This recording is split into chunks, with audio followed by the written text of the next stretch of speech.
Amén. Oramos. Bendito Dios y Padre que estás en el cielo y en cada uno de los corazones de aquellos que te aman y guardan tus mandamientos. Tu gracia sea sobre cada uno de nosotros. Querido Dios, vamos a abrir tu palabra dentro de un ratito. Te pedimos que la exposición de tu palabra alumbre y que podamos comprender mejor tu gracia. Ayúdanos, Señor, a comprender este tema tan importante, ya que nos acompañará, Señor, hasta el mismo tiempo del fin.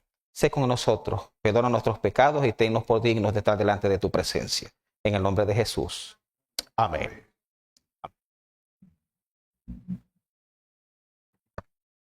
Bueno, bienvenidos. Feliz sábado, hermanos. Tengan todos un lindo día hoy. Hoy arriba tenemos al hermano Ricardo en la oración. Tenemos al hermano Alexandro en la prédica y a mí quien les habla, Leo. Vamos a ver el Probad y Ved.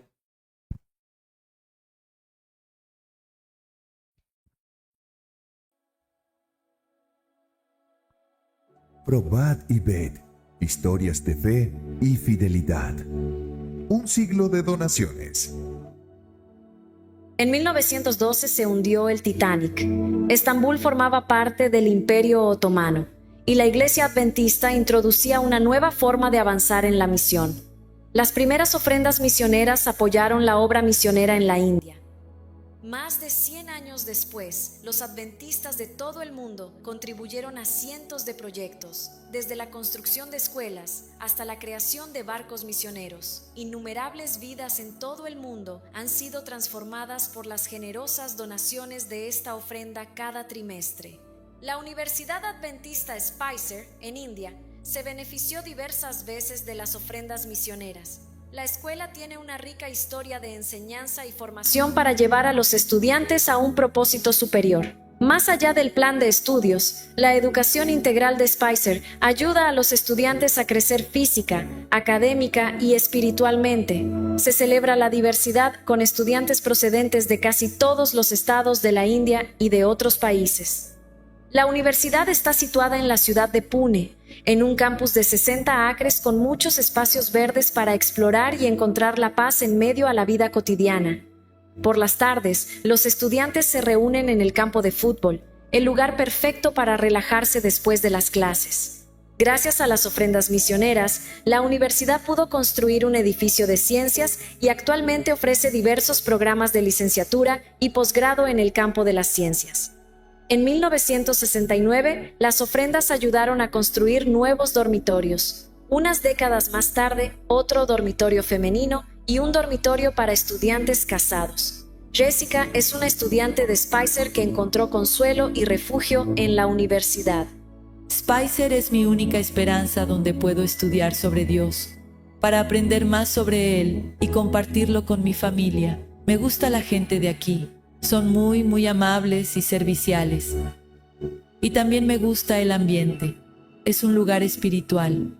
Los profesores se esfuerzan por crear un ambiente familiar en el aula y establecer fuertes vínculos con los alumnos. Bueno, en Spicer los profesores están muy cerca de nosotros y nos quieren como si fuéramos sus hijos. Y, por supuesto, la comida aquí es diferente. Spicer ofrece diferentes tipos de comida que no encontrarías en ninguna otra universidad. Dan a los estudiantes la oportunidad de compartir sus ideas y los profesores son abiertos. La gente aquí es muy buena. Gracias a las bendiciones de Dios y a sus fieles ofrendas, estos proyectos ayudaron a miles de estudiantes a recibir formación para servir a Dios. Por favor, ora por este campus, para que Dios continúe usando la Universidad Adventista Spicer para un propósito mayor. Ha llegado el momento que adoremos juntos a través de los diezmos y de las ofrendas. Oremos. Querido Padre y Señor que estás en el cielo, te agradecemos, nuestro Padre, porque tú permites que podamos venir aquí a tu casa y también, Señor, permites que podamos traer nuestras ofrendas, nuestros diezmos, nuestros pactos. Te pido, Señor, una bendición especial por todo esto y también te pido una bendición especial por cada dador alegre que en este momento vamos a ofrendar. Bendícenos, Señor, bendice también las personas que van a disponer de este dinero para que puedan hacerlo sabiamente y siempre, Señor, dirigida tu obra hacia ti, a la predicación de tu palabra y a las personas más necesitadas. Quédate con nosotros. En el nombre de Jesús te lo pedimos. Amén. Amén.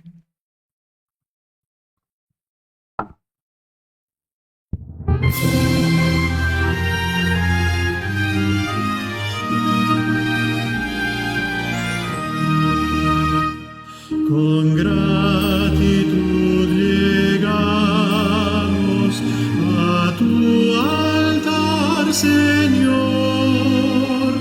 gozosos te adoramos, cantamos con fervor. Queremos devolverte el diezmo sin tardar, por eso hoy fielmente lo vamos a entregar. Con gozo nuestra ofrenda te damos, oh Señor, acepta la cual prenda de todo nuestro amor.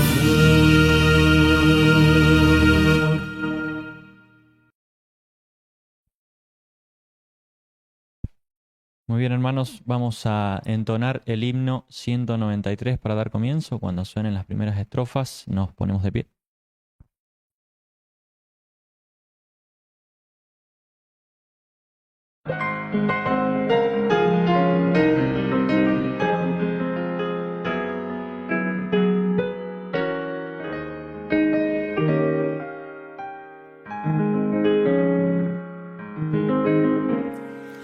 Dios nos ha dado promesa, lluvias de gracia enviaré, dones que os den fortaleza, gran bendición nos daré. Lluvias de gracia, lluvias pedimos, Señor, mándanos lluvias copiosas, lluvias de consolador. Cristo nos dio la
Dios y Padre que estás en el cielo, te damos gracias por este tu día santo sábado.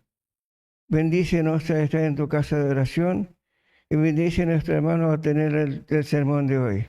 Ayúdanos y prepáranos para que este sermón sea para estar más cerca de ti y esperar tu venida para cuando vengas podamos encontrarnos cada día cerca tuyo. En el nombre de Jesús. Amén, Señor.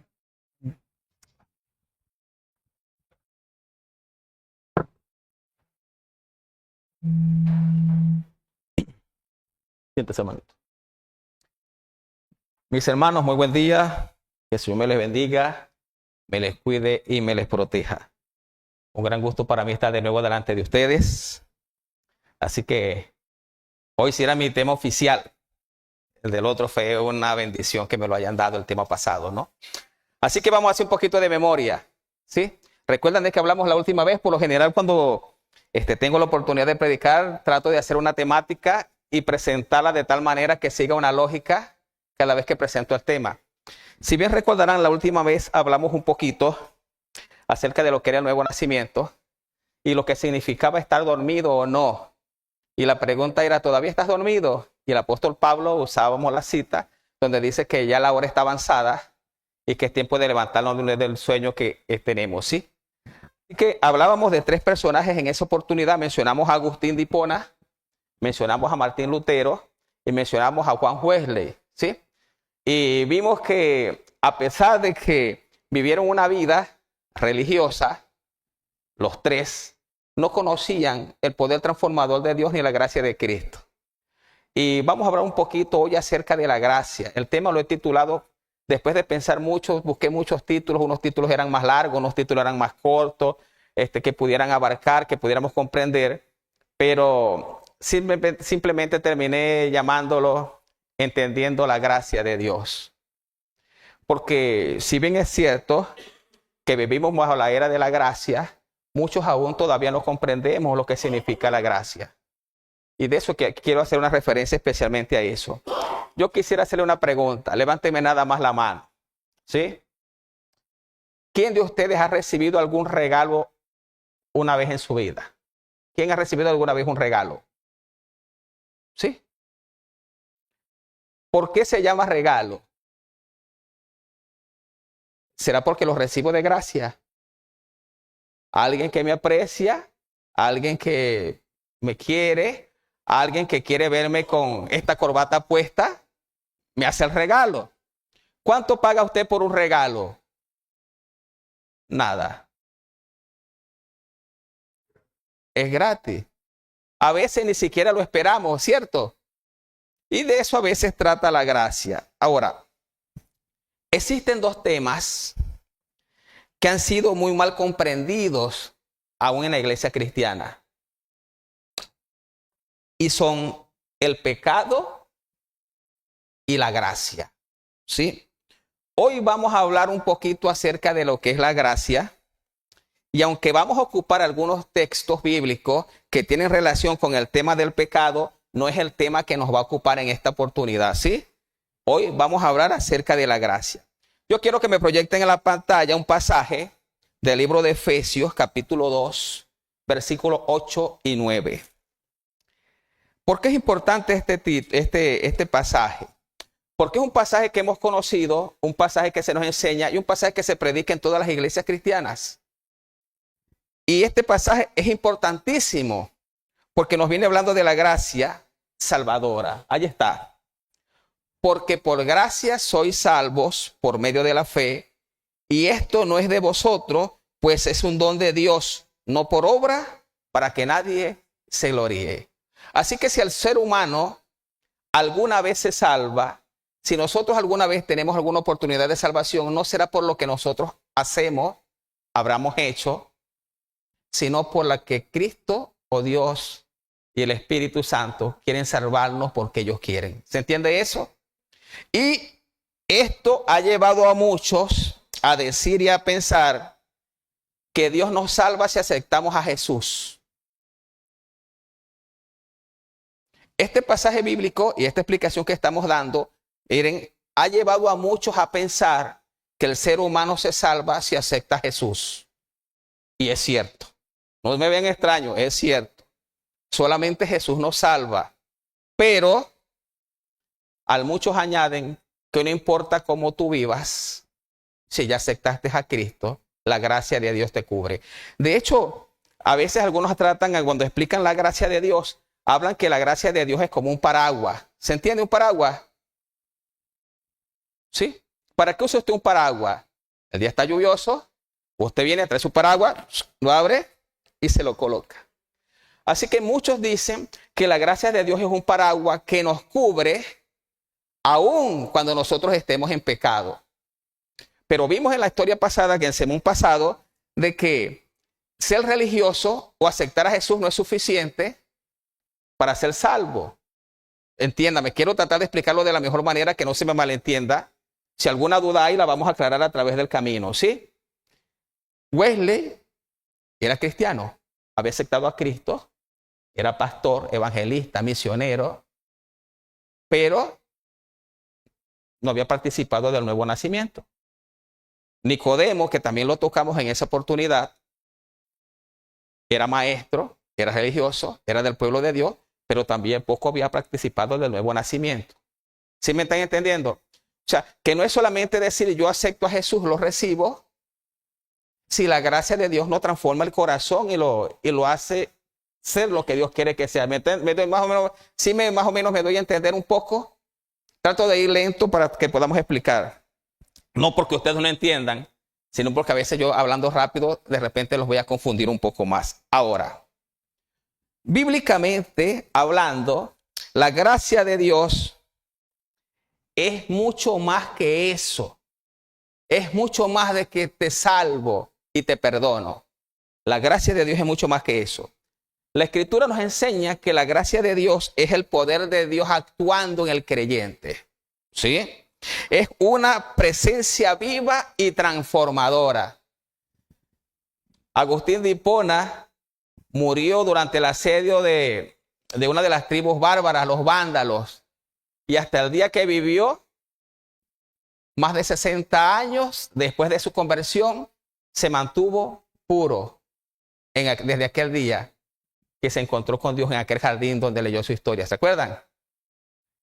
Juan Wesley murió a los 87 años, transformó toda Inglaterra, hizo un movimiento de oración que todavía permanece hasta el día de hoy, a los 87 años, y vivió para la gloria de Dios. Y él murió diciendo, lo que más me alegra de todo el transcurso de mi vida es que Dios estuvo conmigo, porque él estaba sin Dios, ¿se acuerdan? Y de Martín Lutero ni se hable, después que fue convertido, los registros de la historia nos enseñan lo que fue capaz de hacer desde traducir la Biblia al alemán, del latín, y poner los fundamentos de la justificación por la fe. Así que estos hombres fueron transformados por la presencia viva del Espíritu. Y la obra del Espíritu Santo también dice que la gracia es la obra del Espíritu Santo trayendo convicción, perdón y renovación a la vida del creyente. Vamos a estudiar algunos textos y vamos a ir avanzando para que estos puntos que hemos tocado puedan ser mucho más claros. Tito, capítulo 2, versículos 11 y 12. Este pasaje bíblico nos muestra que la gracia es más que algo pasivo que recibimos como un regalo. Nos dice el pasaje bíblico, si lo proyectan en la pantalla, que la gracia de Dios se ha manifestado para salvación ¿a quiénes? ¿O a cuántos? A todos los hombres. La gracia de Dios se ha manifestado, se ha hecho patente, se ha presentado para salvación a todos los hombres. Y hay una palabra interesante que sigue después, enseñándonos. La gracia de Dios nos enseña. La gracia de Dios se ha manifestado para salvación a todos los hombres, enseñándonos. ¿Quién nos enseña? La gracia de Dios. La gracia de Dios es más que solamente un acto judicial, es más que un perdón, es un poder que tiene la capacidad de enseñar. Dice, ¿qué enseña la gracia de Dios? Nos enseña que renunciando a la impiedad y a qué otra cosa, y a los deseos mundanos, vivamos en este mundo o en este siglo sobria, justa y piadosamente. Amén. Esto fue lo que pasó con estos tres grandes hombres de la historia. Y es lo que ha pasado con muchos miles a través del tiempo, con los apóstoles, con todo. La gracia de Dios te muestra tu error, te enseña lo que tienes que hacer y no solamente te enseña, sino que te da el poder y la capacidad para tú enfrentar el pecado y las condiciones de tu vida diaria. Avanzamos. Hay una cita en el libro de Hebreos capítulo 4 versículo 16. La gracia de Dios no solo nos salva, sino que nos salva porque es un poder activo. Y es interesante lo que dice ahora Pablo aquí en su carta a los Hebreos en el capítulo 4 versículo 16, porque Pablo nos hace una invitación y nos dice: acerquémonos pues confiadamente al trono de ¿qué?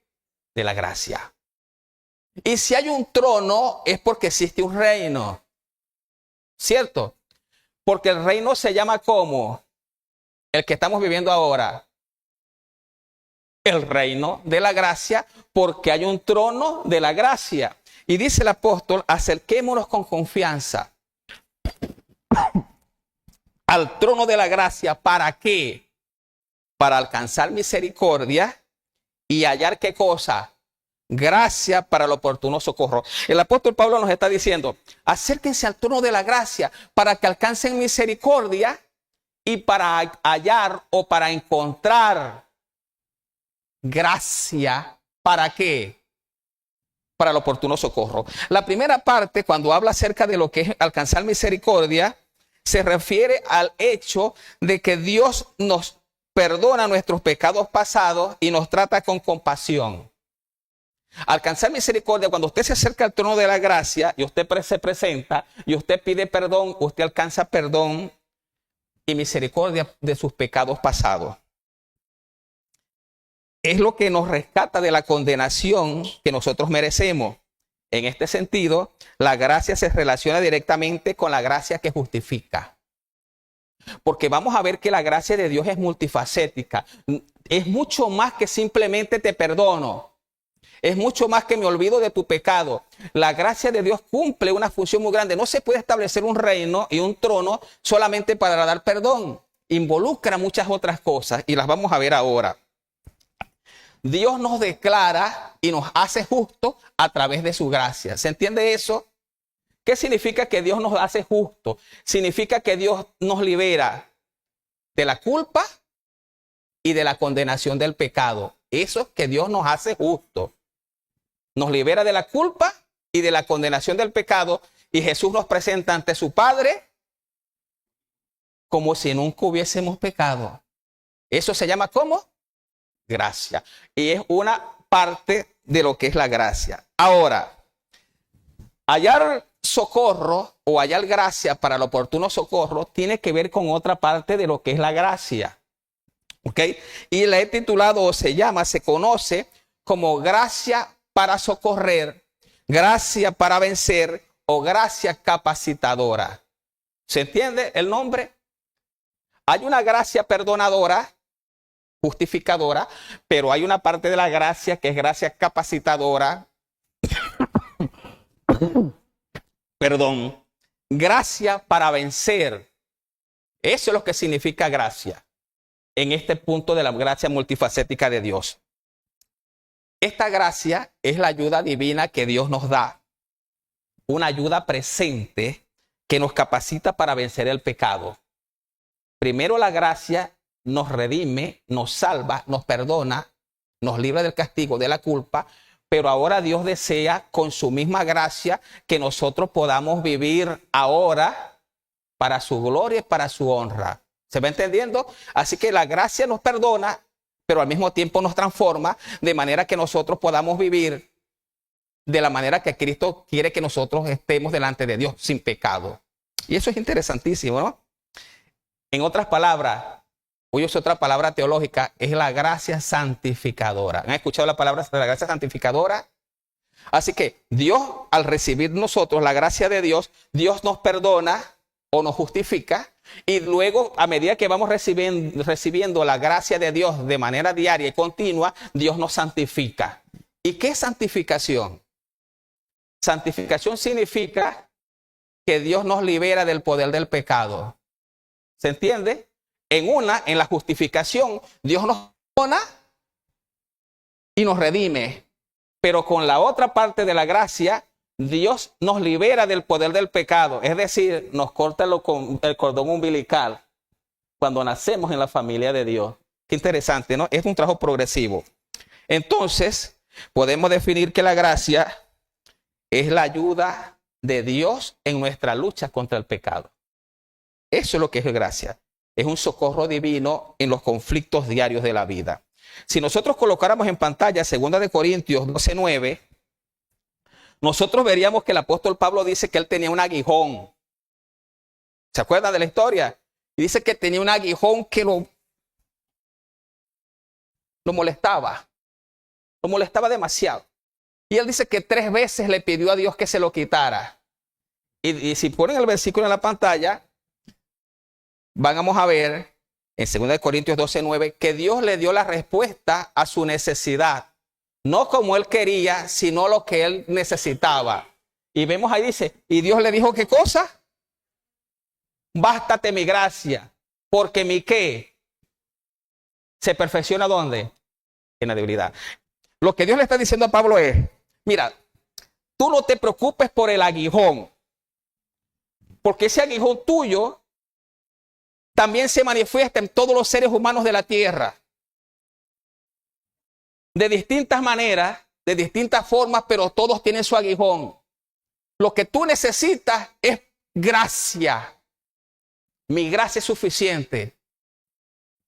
Tú necesitas mi poder. Porque dice allí, porque mi poder se perfecciona en la debilidad. Cuando tú sientes y reconoces que tienes el aguijón, mi gracia es suficiente para sobreponerte a lo que el aguijón te hace. Entonces Pablo exclama y dice, entonces de buena gana me gloriaré más bien en mis debilidades, para que sobre mí repose el poder ¿de quién? De Cristo. Para que sobre mí repose ¿qué? La gracia. Pero no la gracia perdonadora, no la gracia salvadora, no la gracia justificadora, sino la gracia santificadora. ¿Se entiende? En las facetas de la gracia. Cuando nosotros vamos, por ejemplo, a Hechos capítulo 4, en el versículo 33, nos dice allí el apóstol Lucas, y quiero que pongamos énfasis, yo voy a enfatizar las palabras. Dice, y con gran poder los apóstoles daban testimonio de la resurrección del Señor, y abundante gracia era sobre todos ellos. Así que vemos que en Hechos capítulo 4, versículo 32, habla de una atmósfera espiritual poderosa. ¿Qué lo hacía poderoso? La presencia vivificadora del Espíritu Santo o de la gracia de Dios. Y esa presencia divina en medio de la iglesia le daba poder para seguir. En San Juan capítulo 1, en versículo 14, hay un pasaje que habla de Jesús. Y aquel verbo se hizo carne, ¿recuerdan? Y aquel verbo fue hecho carne y habitó entre nosotros y vimos su gloria, gloria como del unigénito del Padre. Y dice, estaba lleno ¿de qué? De gracia y de verdad. ¿Por qué Juan dice esto en su evangelio? Los judíos, cuando usted lee en el capítulo 5 de Juan, ponían su confianza en Moisés. Y pensaban que Moisés los iba a salvar. Pero ahí mismo en el capítulo 1, versículo 17, Juan lo deja claro. Para que cuando nosotros entremos al capítulo 5 ya sepamos lo que vino a hacer Jesús, cuál fue la función de Jesús y cuál fue la función de Moisés. San Juan 1, 17. Dice allí la escritura, pues la ley por medio de Moisés fue ¿qué? O sea, ¿para qué? ¿Cuál fue el papel de Moisés? ¿Qué fue lo que hizo Moisés? Moisés solamente lo que hizo fue darles la ley. La recibió y la dio. ¿Te salva eso? ¿Te da poder eso? Entonces por eso él termina. Pero ¿la qué cosa? La gracia y la verdad vinieron por medio de ¿quién? Por medio de Jesucristo. El que te salva es Jesús, no Moisés. El que te salva es Jesús, no la ley. Y eso lo vamos a ver más adelante cuando estudiemos unos versículos cortitos del libro de Romanos. ¿Ok? Así que Jesús vino con un carácter lleno de gracia transformadora, de poder transformador, no de simple, mire, no de simple aprobación. Por eso Jesús vivió como vivió, porque estaba lleno de ¿qué? De gracia. Lo que voy a decir ahora es un poquito complicado. Cristo necesitó gracia para poder vivir como vivió. Si Cristo la necesitó, ¿la necesitaremos nosotros? Por eso Cristo nos da la gracia. Y vamos a ver algunos pasajes más adelante. Lucas capítulo 2, versículo 52.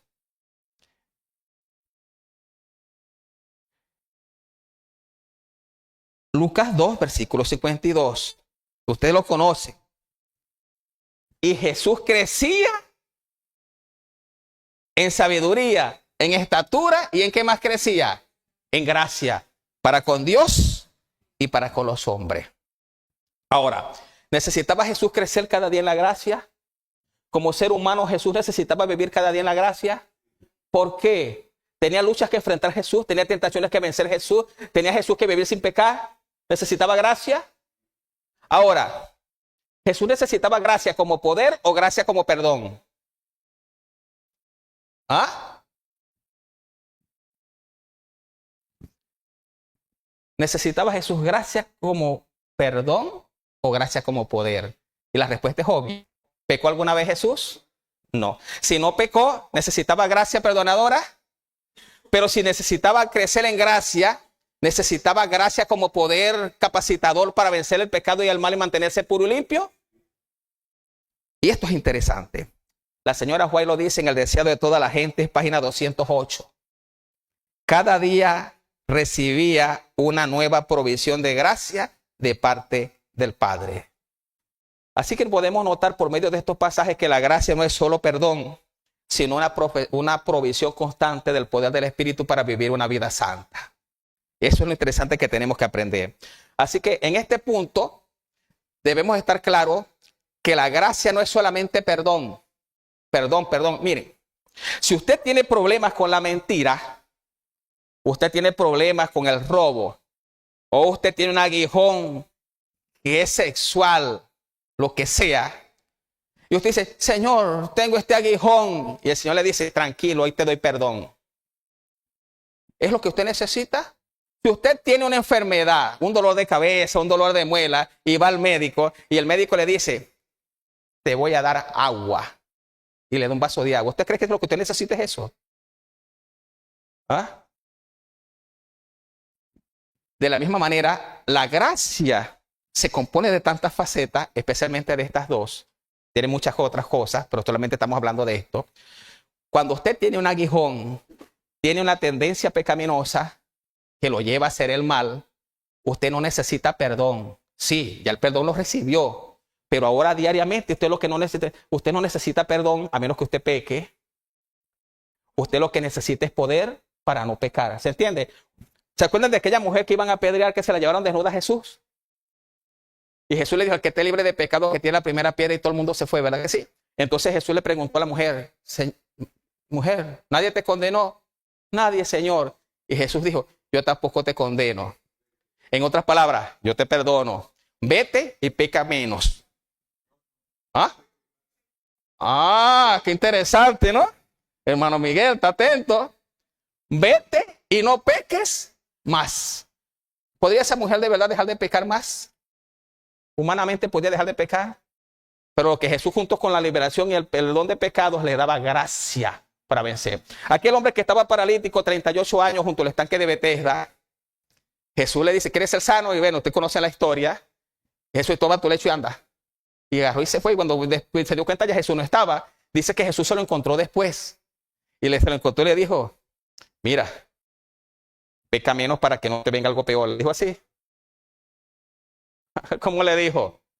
No peques más, no sea que te venga algo peor. Entonces, cuando hablamos de la gracia de un poder supremo en la disposición del poder del Espíritu Santo que se está derramando desde el día del Pentecostés. Se llama lluvia temprana.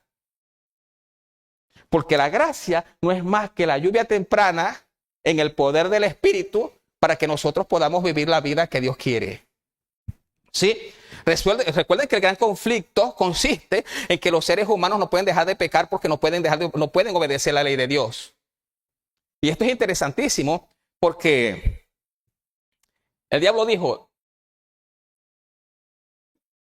si Adán y Eva pecan, los hago pecar, Dios no tiene otra opción, no le queda otra que eliminar la ley para poder salvarlos. Porque donde no hay ley, no existe el pecado. Lo que el diablo no sabía era que Dios estaba dispuesto a hacer el sacrificio y proveer a Jesús. Entonces es interesante. El gran conflicto se trata en que la ley de Dios no se puede obedecer, que el ser humano ni los ángeles pueden obedecer una ley de Dios, pero Dios dice que sí. Y para eso Dios da su gracia para poder vencer. Ahora, la gracia salvadora o perdonadora es el acto inicial de Dios hacia el pecador que lo llama a la vida eterna, liberándolo de la condenación del pecado. ¿Se entiende, verdad que sí? Lo estoy repitiendo con otras palabras. Se basa en el sacrificio de Cristo. Dice Tito 2:11, porque la gracia de Dios se ha manifestado para salvación a todos los hombres. Ya lo leímos, ¿verdad que sí? ¿Ok? La gracia salvadora.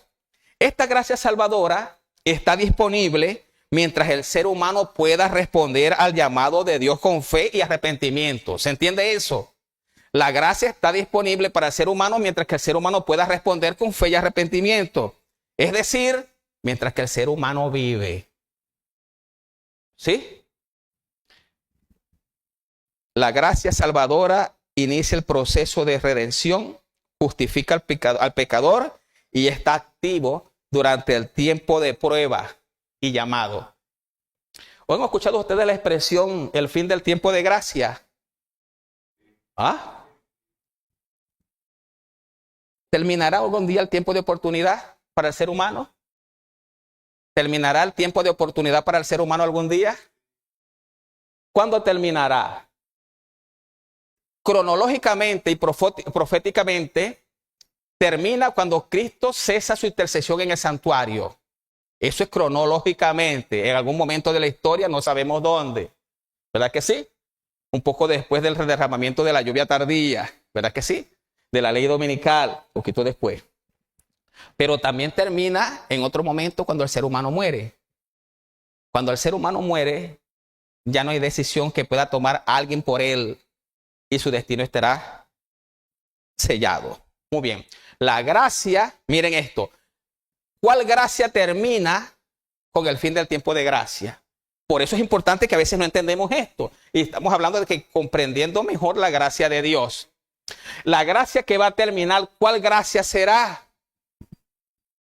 ¿Cuál faceta de la gracia terminará con el fin del tiempo de gracia?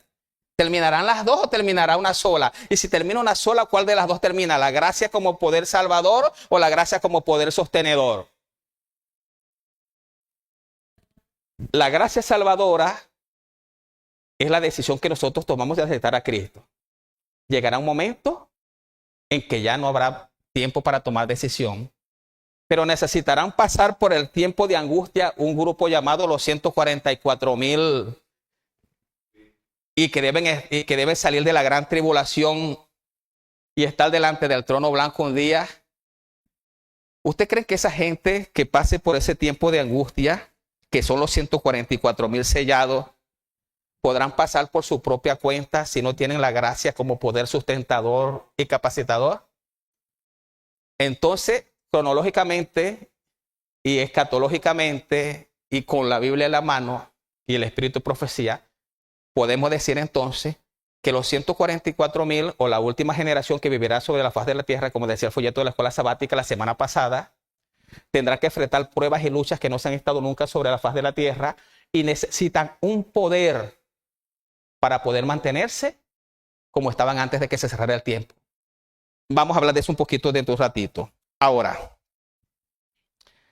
la gracia redentora, ¿sí? Es la gracia que nos compra con la sangre de Cristo.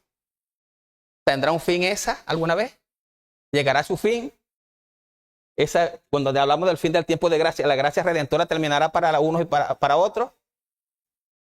Terminará, porque ya la sangre de Cristo, que ve que Cristo salga del santuario, ya no habrá redención para nadie. ¿Sí? Así que dice el apóstol Pablo en Efesios 1:7, en quien tenemos redención por su sangre, el perdón de pecados según las riquezas de su gracia. Y el apóstol vuelve a mencionar la gracia en la parte de la redención del perdón de los pecados, que tendrá su fin. Por eso, si tú estás pensando en tu corazón que no te has decidido por Cristo, o estás viviendo una vida vacilante entre dos aguas, entre dos corrientes, y tú piensas que cuando veas a Cristo venir tendrás tiempo de decir, me arrepiento, perdón, Señor, sálvame. Ya no habrá tiempo, el tiempo cerró hace mucho tiempo atrás. ¿Cuándo? No sabemos. Por eso la Biblia habla de que el día aceptable es hoy. El día de la salvación es hoy. El día de la redención es hoy. El tiempo de poder todos los días hasta que Cristo venga. ¿O no dijo Cristo? Todo poder me es dado en el cielo y en la tierra. Y aquí yo estoy con vosotros todos los días. ¿Hasta cuándo? ¿Por qué les digo esto? En estos días hablaba con un hermano y él me decía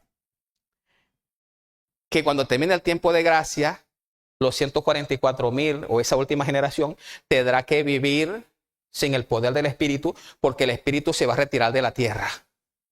Yo le decía, esa teología es extraña, porque Cristo dijo que iba a estar con nosotros todos los días. ¿Hasta cuándo? En la presencia de su Espíritu hasta el fin del mundo. Y el fin del mundo no es el cierre de la gracia, ¿verdad que no? Todavía queda un tiempo que recorrer, un trecho que recorrer. Entonces, eso es importante que nosotros lo comprendamos. La gracia redentora está relacionada con la obra de Cristo en la cruz, nos libera del poder de Satanás y del pecado, y es parte del plan eterno de Dios para rescatarnos. ¿Sí? ¿Vamos bien hasta ahí? ¿Nos vamos entendiendo? Muy bien. Ahora, hablemos de la gracia capacitadora, la gracia sostenedora o la gracia para vencer. Es la gracia que nos fortalece y nos capacita para vivir una vida santa, obediente y victoriosa sobre el pecado. Bástate mi gracia, porque mi poder se perfecciona en la debilidad. Y en 2 de Timoteo, capítulo 2, versículo 1, el apóstol Pablo escribió, fortaleceos en la gracia que es en Cristo Jesús. Leímos ahorita que la ley por Moisés fue dada, pero la gracia y la verdad vinieron por medio de Jesucristo. Porque la gracia es el regalo de Jesús. Yo me voy, pero no los dejaré huérfanos. Enviaré a otro como yo, el Espíritu Santo. Él los convencerá de pecado, de justicia y de juicio, y los llenará. Dice, y no salgáis, pues, y serás lleno de poder cuando venga sobre vosotros el Espíritu Santo. El Espíritu Santo es el agente encargado de repartir la gracia. Por eso la iglesia cristiana estaba llena de poder y sucedían los milagros que sucedían. Porque el sellamiento del Espíritu que ocurrirá al fin del tiempo, en lo que se llama la lluvia tardía, antes del fuerte clamor, estará lleno de poder. Y eso significa que el Espíritu Santo se derramará doblemente, como en el día de Pentecostés. Ahora, la gracia salvadora y perdonadora en el plan de Dios es que nosotros le diéramos uso una sola vez. ¿Se entiende? ¿Entendemos? La gracia de Dios, el plan es que usted lo reciba una sola vez. Y no lo esté usando constantemente. Pero sin embargo, Cristo hizo provisión para eso. ¿Sí?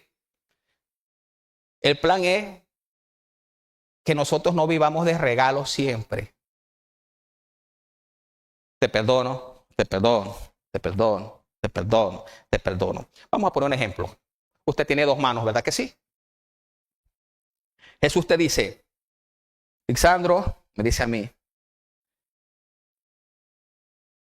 que no era correcta, has vivido una vida diferente, yo quiero perdonar tu pasado, quiero limpiarte de toda culpa, quiero, como dice el pastor Bullón, quiero darte una página en blanco. Extiende tu mano para darte eso. Yo extiendo mi mano. Porque si yo te voy a dar un regalo, tú tienes que extender tu mano, ¿verdad que sí? Para recibirlo. Así que yo lo recibo y dice, Señor, gracias.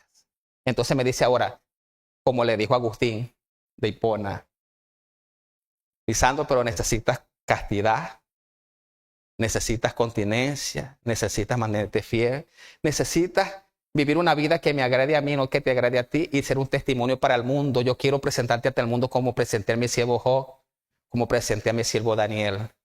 Extiende tu otra mano. Entonces yo digo, ¿eso significa que tengo que dejar de mirar esto? Sí. ¿Eso significa que yo tengo que dejar de hablar esto? Sí. ¿Eso significa que yo tengo que dejar de vivir como vivo? Sí. ¿Vas a extender tu mano? Señor, dame más gracia perdonadora. ¿Se acuerdan de la oración de Agustín?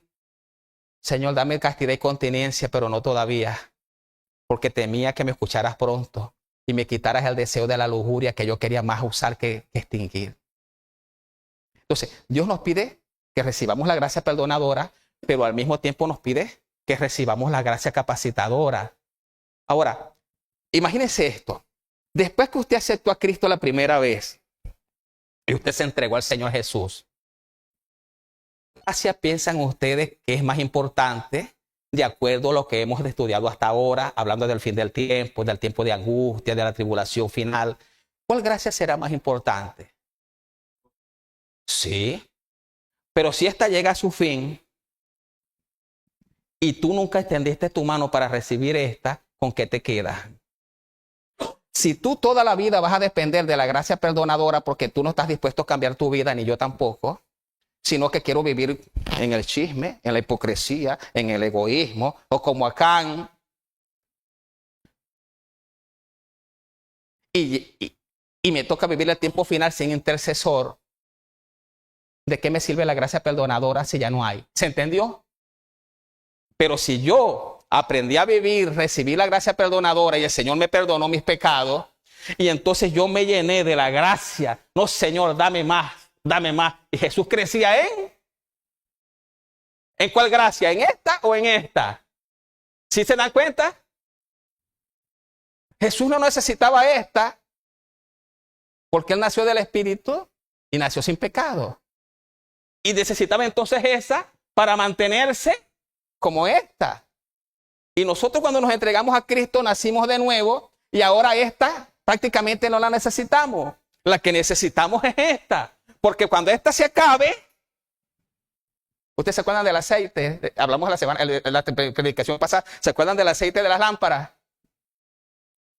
¿Cuál aceite fue más importante? ¿El que recibieron primero cuando llenaron las lámparas y la encendieron o el que tenían para rellenarlas después a lo último?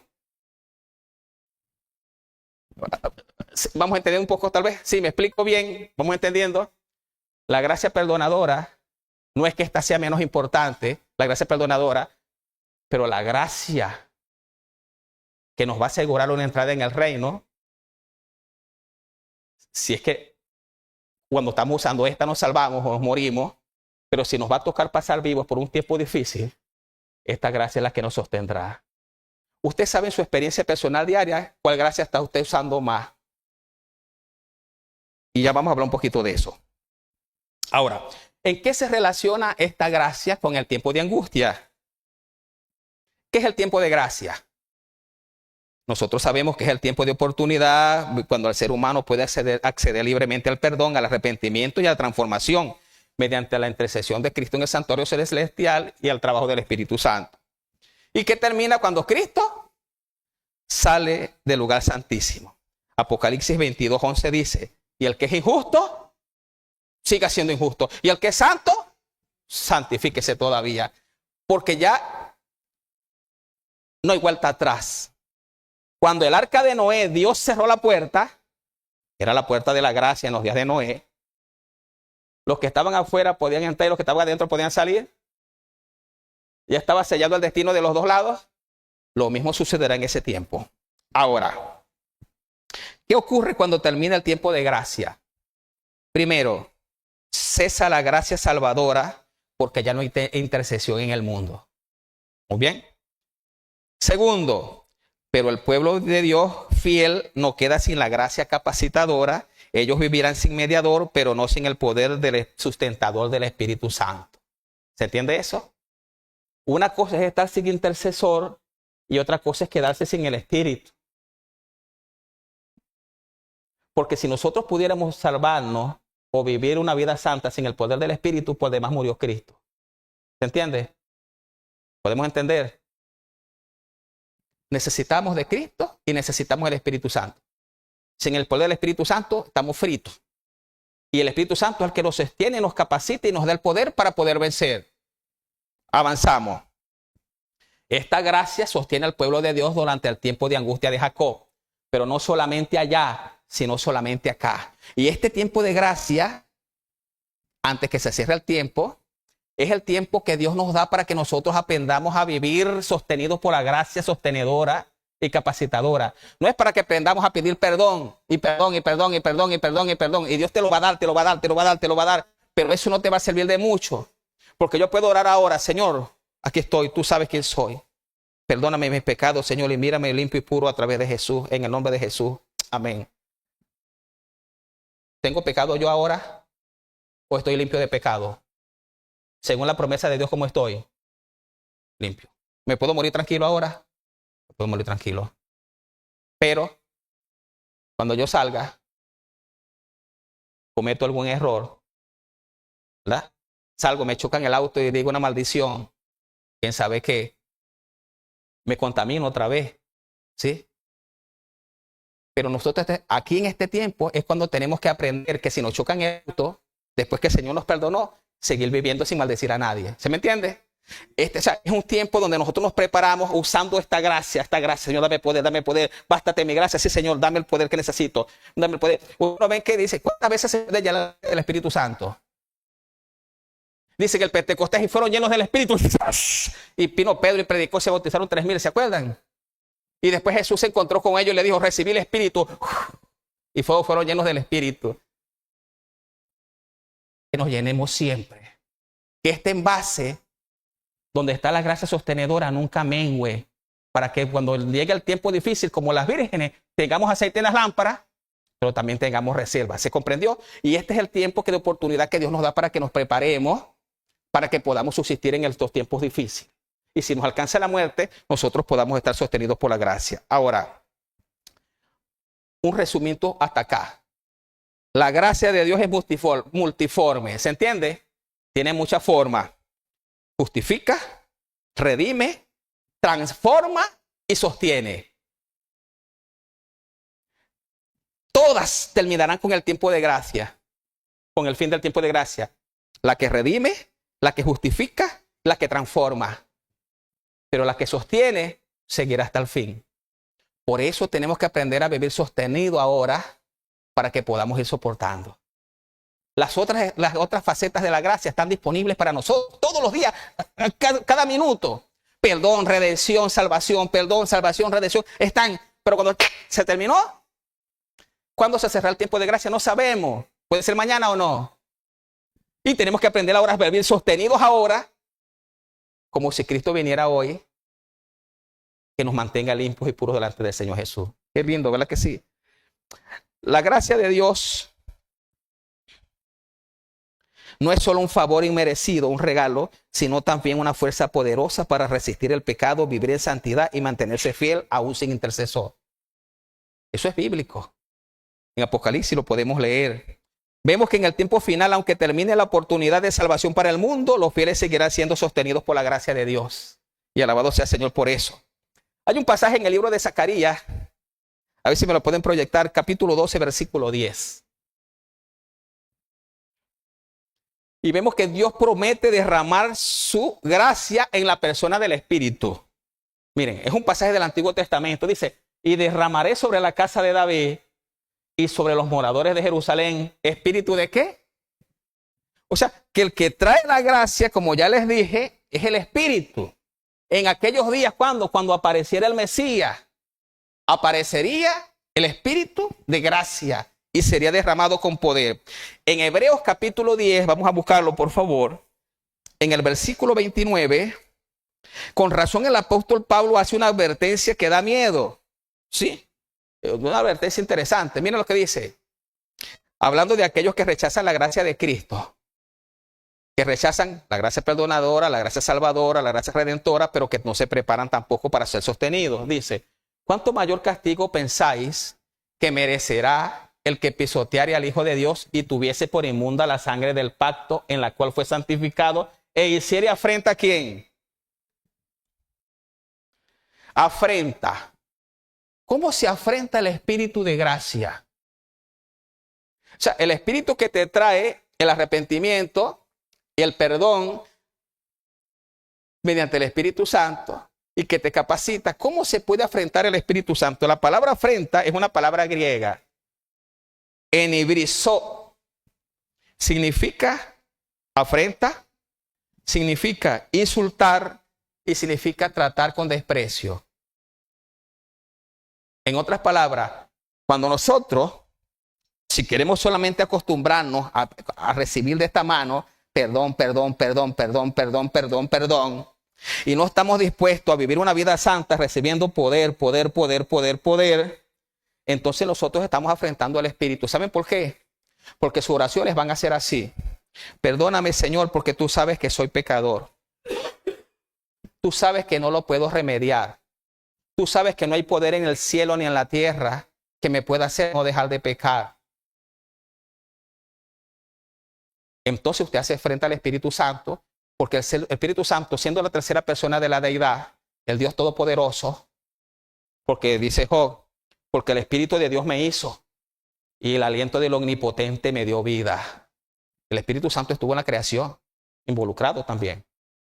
Cuando usted dice, yo no puedo dejar de pecar, usted afrenta al Espíritu, porque le está diciendo, mira, no hay poder en ti que me pueda capacitar para yo vivir la vida de la fe. Por eso dice, si los que violaban la ley de Moisés, dice el versículo 28, con el testimonio de 2 o 3 testigos morían apedreados, ¿cuánto más entonces cómo debe morir aquel que niega, insulta al Espíritu de gracia, diciéndole que no hay poder en él suficiente para que tú puedas vivir una vida santa? Eso es terrible.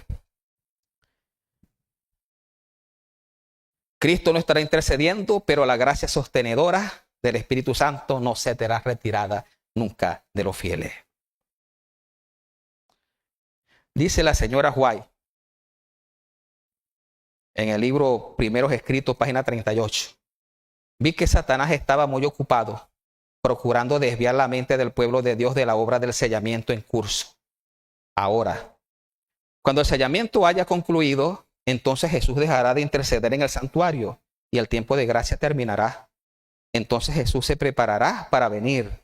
Vi que los ángeles de Dios se complacen en rodear y proteger a los que han resistido firmemente las tentaciones de Satanás y han permanecido incontaminados del mundo. Interesante, ¿no? Está hablando del tiempo de angustia. Y vi que mientras el pueblo de Dios permanecía en su sitio, diciendo la verdad con firmeza y apoyándose en Dios, el cielo los rodeaba de un muro de fuego. Vi que fueron protegidos de manera especial por Dios en el tiempo de angustia. Amén. Dice otra cita, Seguridad y Paz en el Conflicto de los Siglos, página 680. Ahora, mientras que nuestro gran sumo sacerdote está haciendo propiciación por nosotros, debemos tratar de llegar a la perfección en Cristo. Y ahora ya dice que es perfección. Dice, nuestro Salvador no pudo ser inducido a ceder a la tentación, ni siquiera en pensamiento. Satanás no pudo encontrar nada en el Hijo de Dios que le permitiese ganar la victoria. Cristo guardó los mandamientos de su Padre y no hubo en él ningún pecado de que Satanás pudiese sacar ventaja. Esta es la condición en que deben encontrarse los que han de poder subsistir durante el tiempo de angustia. Quiero que vayamos al libro de Romanos para analizar un versículo. Capítulo 6 de Romanos, versículo 1. Vamos a proyectarlo, por favor. El apóstol Pablo, que habla mucho acerca de la naturaleza pecaminosa, la carne, la gracia, escribió esto. Versículo 1. ¿Qué pues diremos? ¿Perseveraremos en el pecado para que la gracia abunde? En otras palabras, yo voy a pecar mucho para que la gracia sobreabunde mucho más. ¿Será así? Versículo 2. El mismo apóstol Pablo responde, de ninguna manera, porque los que hemos muerto al pecado, ¿cómo viviremos aún en él? Pablo está hablando claramente de la gracia como gracia perdonadora o salvadora. Pero a partir del versículo 12, él cambia el significado de la gracia a un poder para vencer. Aquí en el versículo 1, me vayan proyectándome el versículo 12, por favor. Otro dice, pecaremos porque estamos bajo la gracia. Y es interesantísimo lo que él dice. Ahí está. Dice el apóstol Pablo en el versículo 12. No reine pues el pecado en vuestro cuerpo mortal. ¿Qué es un rey? No reine. Que no sea tu señor. Que no sea el que te gobierne. Que no sea el que mande en tu vida. No reine pues el pecado en tu cuerpo mortal. De modo que lo obedezcáis en todos sus deseos. 13. Ni tampoco presentéis vuestros miembros al pecado como instrumentos de iniquidad, sino presentaos a vosotros mismos a Dios como vivo de entre los muertos, y vuestros miembros a Dios como instrumentos de justicia. Y el apóstol Pablo da el secreto cómo hacer posible esto. Versículo 14. Dice, acuérdense que el pecado es un rey, y ahora él dice, porque el pecado no se enseñoreará de vosotros, pues no estáis bajo la ley, sino bajo ¿qué? Entonces dice, ya yo puedo, no obedezco más la ley porque estoy bajo la gracia. Es así. Ya yo no, la ley de Dios fue abolida, Cristo la acabó en la cruz, Colosenses 2:14, 15. Damos bajo la gracia. Ya yo no tengo que obedecer la ley. Entonces los ponemos, entonces hay un tremendo conflicto en esto, porque necesitamos tener una definición clara de lo que es pecado, ¿no? Pero seguimos avanzando. El versículo 15. ¿Qué pues? ¿Pecaremos porque no estamos bajo la ley, sino bajo la gracia? ¿Y qué dice el apóstol Pablo? En ninguna manera. ¿Qué es lo que el apóstol Pablo quiere decir entonces con este palabrerío? ¿Qué significa estar bajo la gracia y qué significa estar bajo la ley? No significa que la ley fue abolida, pues en Romanos 3:31 Pablo dice, luego por la fe invalidamos la ley, en ninguna manera, sino que con la fe confirmamos la ley. Estar bajo la ley significa estar bajo su condenación. Por ejemplo, podemos ver después que la transgredimos, quedamos bajo la condenación de la ley y podemos ver lo que Pablo dice en Romanos 7, 9 y 10, lo pueden leer en su casa. Cuando estamos en Cristo y bajo la gracia, ya no estamos sujetos al castigo legal porque fuimos redimidos o justificados de la culpa y del castigo, porque Cristo lo llevó por nosotros. Entonces, estar bajo el pecado,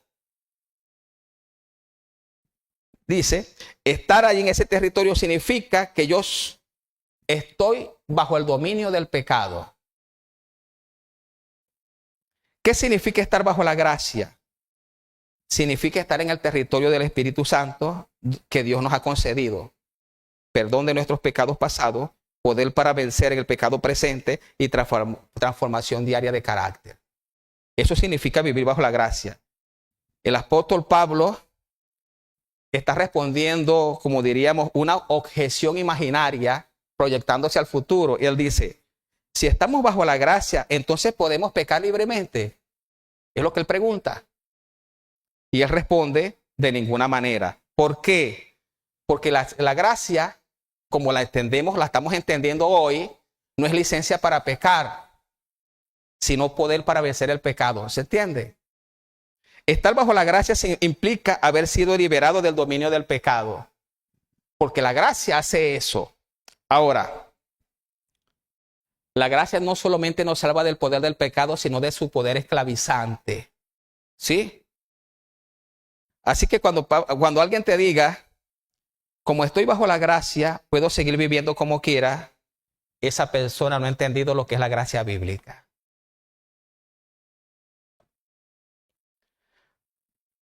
Pablo simplemente describe dos estados espirituales opuestos, los que están bajo la condenación del pecado por su transgresión y los que están bajo la gracia salvadora y capacitadora. Ahora, yo voy a reformular Romanos 6:15. ¿Sí? ¿Está allí todavía? Sí. Yo voy a reformular Romanos 6:15. Y voy a cambiar algunas frases de acuerdo a conceptos bíblicos. A ver, ¿qué es pecado?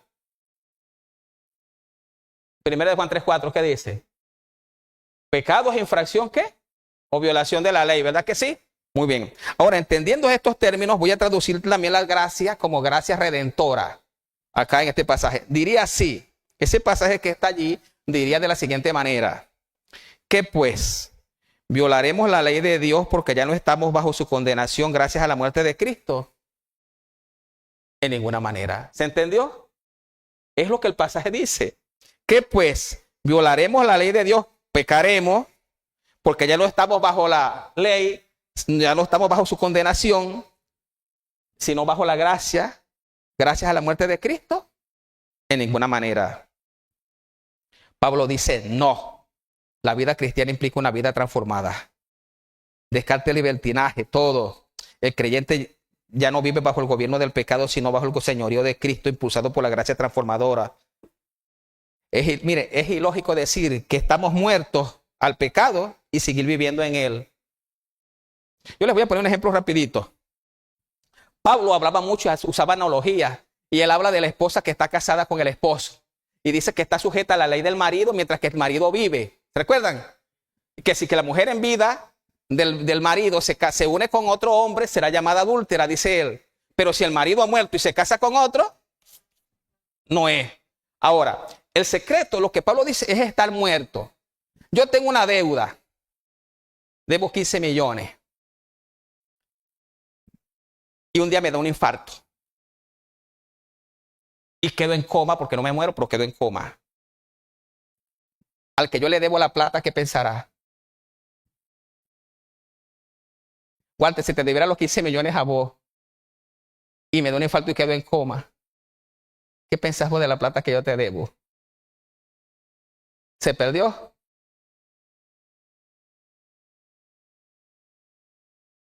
¿Se perdió el dinero o no se perdió? Walter se acerca al médico y le dice, doctor, sálvelo, como sea. Sálvelo, doctor. Estamos haciendo lo posible, pero no sabemos. Despertar algún día, no sabemos. Mientras que yo permanezca en coma muerto, ¿qué pasa con la deuda? No existe. En mi estado la deuda no existe. Pero ¿qué pasa si yo digo y vuelvo a la vida? ¿Me está esperando la deuda? Entonces el apóstol Pablo dice, cuando yo muero en Cristo, me sepultan, yo muero al pecado y me conviene quedarme muerto. Te conviene quedarte muerto porque tú tienes una deuda. Porque al estar muerto, Cristo paga la deuda. Pero si yo vuelvo a la vida, tengo la deuda pendiente. Por eso él dice, presentaos como vivos de entre los muertos. Estás muerto, porque el que está muerto para el pecado está muerto, pero en cuanto vive para Dios vive, dice el apóstol Pablo. Entonces, nosotros tenemos que permanecer muertos. ¿Saben lo que significa eso? Vivir bajo el poder de la gracia del Espíritu Santo que nos sostenga para que no pequemos. Porque en cuanto pequemos, estamos vivos. ¿Quiénes pecan? ¿Los vivos o los muertos? ¿Quién tiene malos pensamientos, malos deseos, envidia, odio, fornicación, todas esas cosas? ¿Los vivos o los muertos? Te conviene estar muerto. Nos conviene estar muertos. Estar muerto significa que ya no vivo yo, más vive Cristo en mí, porque juntamente con Cristo estoy, ¿qué? Crucificado. Y si usted está crucificado, tiene las manos atadas y tiene los pies fritos. Usted no puede andar por donde usted quiere ni puede moverse como usted quiere, porque la gracia de Dios, mediante el poder del Espíritu, lo va a hacer no pecar. Porque no pecará con manos, no pecará con los pies y no pecará con la mente, porque la corona de espinas lo tiene sujeto también. Qué interesante es esto, ¿no? ¿Qué pues diremos? Romanos 6, 1 y 2. ¿Perseveraremos en el pecado para que la gracia abunde? En ninguna manera, porque lo que hemos sido muertos al pecado, ¿cómo viviremos aún en él? Qué interesante es esto. La hermana White dice la siguiente cita.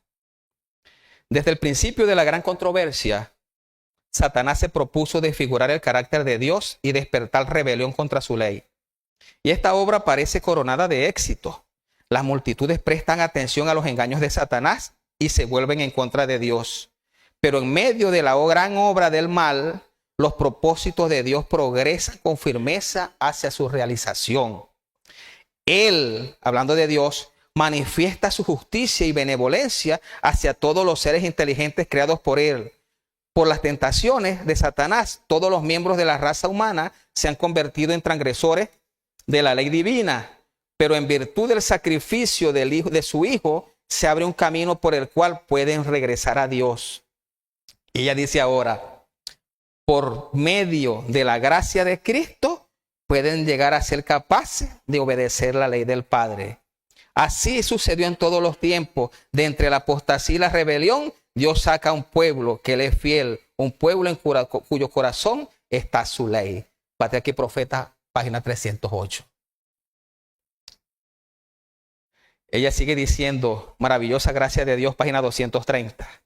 Nuestro Salvador no requiere lo imposible de ninguna alma. ¿Qué nos requiere Dios? Lo imposible. No espera nada de sus discípulos, para lo cual no esté dispuesto a darles gracia y fortaleza, a fin de que puedan realizarlo. No les pediría que fueran perfectos si junto con su orden no les concediera toda perfección de gracia a aquellos sobre los que confiere un privilegio tan elevado. Así que, dice ella en Patriarca y Profeta 342, en lugar de tratar de establecer nuestra justicia propia, aceptamos la justicia de Cristo. Su sangre expía nuestros pecados. Su obediencia es aceptada en nuestro favor. Entonces el corazón renovado por el Espíritu Santo producirá los frutos del Espíritu. Mediante la gracia de Cristo viviremos obedeciendo a la ley de Dios escrita en nuestro corazón. Al poseer el Espíritu de Cristo andaremos como Él anduvo. Termino diciendo esto. Pero muchos de los que profesan la fe no saben lo que es la verdadera conversión. No han experimentado la comunión con el Padre por medio de Jesucristo y no han sentido el poder de la gracia divina para santificar el corazón. Orando y pecando, pecando y orando, viven llenos de malicia, engaño, envidia, celos y amor propio. Testimonios para la Iglesia, tomo 4, página 526. Mis queridos hermanos, la pregunta es la siguiente. ¿Para qué se manifestó la gracia de Dios? ¿Solamente para salvación? ¿O también para darnos poder y capacitarnos? Esa es la pregunta que nosotros tenemos que responder. Termino con la cita de Tito, capítulo 2, versículo 11. La leímos hace ratito. Porque la gracia de Dios se ha manifestado para salvación a todos los hombres, enseñándonos que renunciando a la impiedad y a los deseos mundanos, vivamos en este siglo sobria, justa y piadosamente. Y dice el otro versículo, aguardando la esperanza bienaventurada y la manifestación gloriosa de nuestro gran Dios y Salvador Jesucristo. Y dice el versículo 14, quien se dio a sí mismo por nosotros para redimirnos de toda iniquidad y purificar un pueblo propio, celoso de buenas obras. Hermanos queridos, que el Señor te bendiga. La gracia de Dios abarca mucho más de lo que podamos pensar. Hay poder suficiente en Dios para que podamos vencer. Si Dios nos regala la vida y la oportunidad, hablaremos un poquito en el próximo tema acerca de lo que será el tiempo de angustia. Y la pregunta es esta. ¿Cuál es el propósito del tiempo de angustia? ¿Para qué existe el tiempo de angustia? ¿Por qué Dios permite un tiempo de angustia grande al final del cierre de la gracia? Piensen esto, ya nadie se salva, ya nadie se pierde. Los perdidos son perdidos y los salvos son salvos. ¿Para qué existe el tiempo de gracia? ¿Cuál es su propósito? Y les adelanto una cita de la hermana White. Dios permite el tiempo de gracia, un solo punto. Son dos. El primero, les digo uno solo. Para limpiar de ellos toda mundanalidad. La pregunta sería esta entonces. ¿Qué significa mundanalidad? ¿Serán pecados? ¿Qué piensan? Yo le hice la pregunta a mi hija y mi hija me dice, no pueden ser pecados porque si no, no estuvieran sellados ni estuvieran ahí. Claro, no son pecados. Es algo más. ¿Qué significa mundanalidad? Si Dios nos regala la vida, estudiaremos cuál es el propósito del tiempo de angustia, por qué es necesario que exista y para qué existe. Y entonces nosotros nos vamos a llenar de una gran sorpresa. Lo vamos a estudiar acompañado de una página del libro El conflicto de los siglos. Una sola página. Y lo vamos a entender para siempre. Dios me los bendiga, mis hermanos queridos. Que podamos aprovechar el tiempo de gracia para llenarnos de gracia. No desperdiciemos el tiempo. Amén.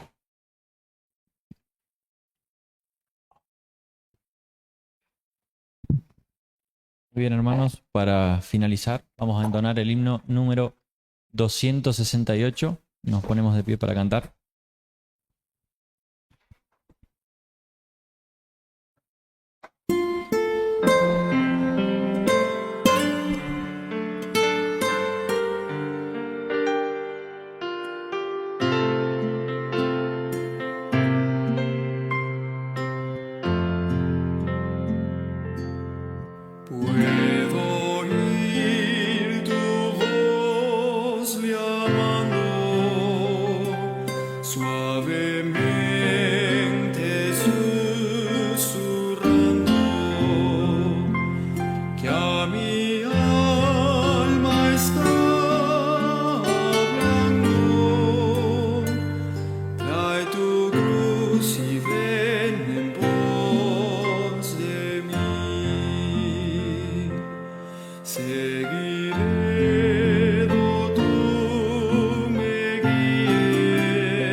me darás la gracia y gloria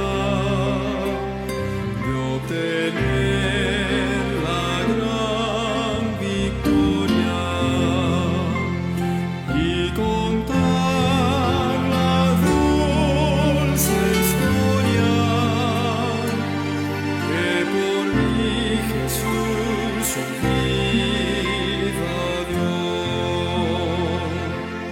Seguiré do tú me guíes, seguiré do tú me guíes, seguiré do tú me guíes, donde quiera fiel te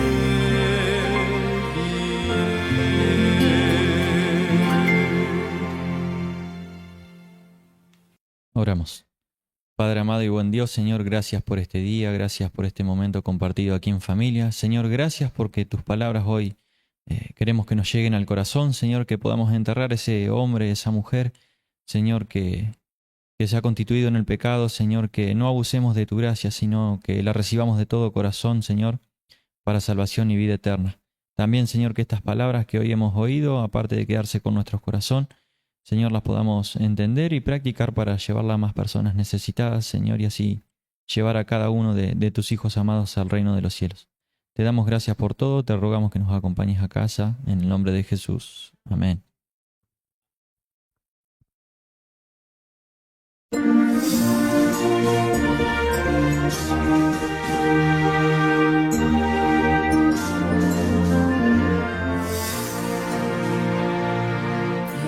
Dios os guarde en su divino amor, hasta el día en que lleguemos a la patria donde estaremos, para siempre con el Salvador. Allí Jesús nos veremos, a los pies de nuestro Rey. Reunidos todos seremos, un redil abrazo nos Dios os guarde en su divino amor, en la senda peligrosa de esa vida tormentosa, os conserve en paz y sin temor. Al venir Jesús nos veremos, a los pies de nuestro Rey. Reunidos todos seremos, un redil abrazo Dios os guarde en su divino amor, os conduzca a su bandera y os conceda en gran manera de su espíritu consolador.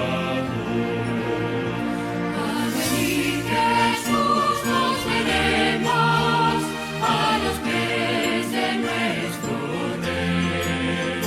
Reunidos todos seremos, un redil abrazo Dios os guarde en su divino amor, con su gracia os sostenga, hasta cuando Cristo venga.